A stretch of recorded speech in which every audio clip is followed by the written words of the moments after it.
Hello बच्चों, तो चलिए अपना प्रश्न पढ़ते हैं। प्रिज्म के अपवर्तनांक पदार्थ के अपवर्तनांक हेतु सूत्र निगमित करिए। तो इस प्रश्न में अपन को प्रिज्म के पदार्थ का अपवर्तनांक के सूत्र बताना है। तो चलिए प्रश्न के लिए अगर अपन यहाँ पर मुख्य उदाहरण की चर्चा करें तो मुख्य उदाहरण में अपन यहाँ पर देखेंगे कि अपने पास एक यहाँ पर प्रिज्म का चित्र बनाया हुआ है।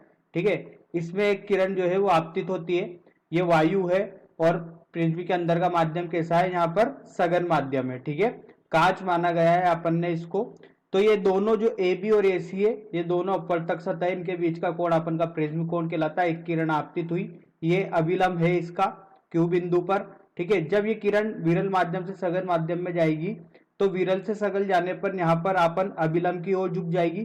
तो जो यहाँ पर अपन का आई आपतन कोण होगा तो ये R1 क्या हो जाएगा, यहाँ पर अपवर्तन कोण हो जाएगा इसके लिए। अब ये किरण जो होगी, ये किरण इस वाली AC पृष्ठ के लिए किसका कार्य करेगी, आपतित किरण का कार्य करेगी। तो जो ये आपतित किरण होगी, ये आपतित किरण बिंदु R पर टकराएगी। ठीक है, तो ये इसका ये अभिलंब। अब ये किरण यहां पर सघन से विरल की तरफ जा रही है तो ये अभिलंब से दूर की तरफ मुड़ी आएगी। ठीक है, तो जो यहां पर ये अपन का ये कोण है, ये R2 मान लेते हैं अपन का। और ये अभिलंब, और अभिलंब के साथ इसने कोण बनाया ई। ठीक है, तो अपन इस जो किरण बाहर गई है इसको अपन बोलेंगे निर्गत कोण। अब देखिए, ये किरण जाना ऐसे चाहती थी, गई ऐसे है, तो जो यहां पर ऐसे जो कोण बना इसी को अपन क्या बोलते हैं, विचलन कोण। ठीक है, या न्यूनतम विचलन। तो न्यूनतम विचलन के लिए अगर अपन यहां पर बात करें तो न्यूनतम विचलन की अगर स्थिति देखें अपन, तो न्यूनतम विचलन की जो स्थिति होती है वो होती है न्यूनतम विचलन। न्यूनतम विचलन की स्थिति जो यहां पर होती है वो इस तरीके से होती है। देखिए, आई बराबर ई के होता है, मतलब आपतन कोण किसके बराबर होता है, निर्गत कोण के बराबर होता है। दूसरा R1 किसके बराबर होगा, R2 के। जो ये दोनों कोण होंगे, ये दोनों कोण भी क्या होंगे, बराबर होंगे। ठीक है, तो चलिए अब अपने प्रश्न के मुख्य हल पर चलते हैं, जिसमें अपन को बोला गया है कि पदार्थ के अपवर्तनांक हेतु सूत्र निगमित कीजिए प्रिज्म के। तो देखिए, जैसा कि अपन जानते हैं कि न्यूनतम विचलन के लिए अगर अपन यहां पर लिखे तो ये होता है आई धन ई ऋण ए के। ए क्या है यहाँ पर, प्रिज्म कोण। ठीक है, इसी को अपन क्या बोलते हैं, प्रिज्म कोण बोलते हैं। तो न्यूनतम विचलन के लिए ये स्थिति होती है अपन की। ठीक है, इस तो अपन का आई किसके बराबर होता है, ई के लिए, न्यूनतम विचलन के लिए। तो अपन इसको ऐसे बोल सकते हैं, डेल एम बराबर 2 आई ऋण ए।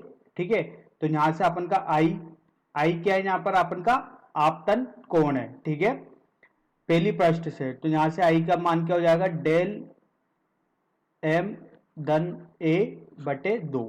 ठीक है, ये अपन के पास आई कोण का मान आ गया, आपतन कोण का। अब अगर इसी तरीके से बात करूं मैं, ठीक है, तो यहां से R1 धन R2 किसके बराबर होगा, ए के।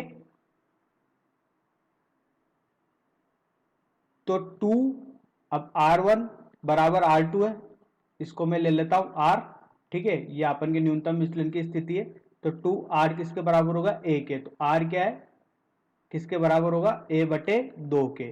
ठीक है, अब देखिए यहां पर स्नेल के नियम से अगर अपन जानते हैं, तो अगर स्नेल के नियम से बात करें तो स्नेल का नियम क्या बोलता है कि किसी भी पदार्थ का अपवर्तनांक ये बराबर होता है ज्या आई की।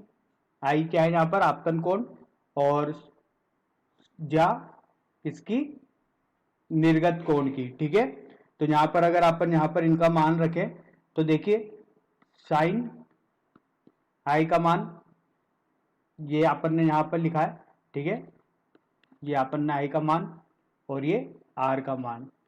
ठीक है, तो आई का मान रखते हैं तो डेल एम धन ए बटे 2 बटे साइन आर को अपन लिख सकते हैं ए बटे 2।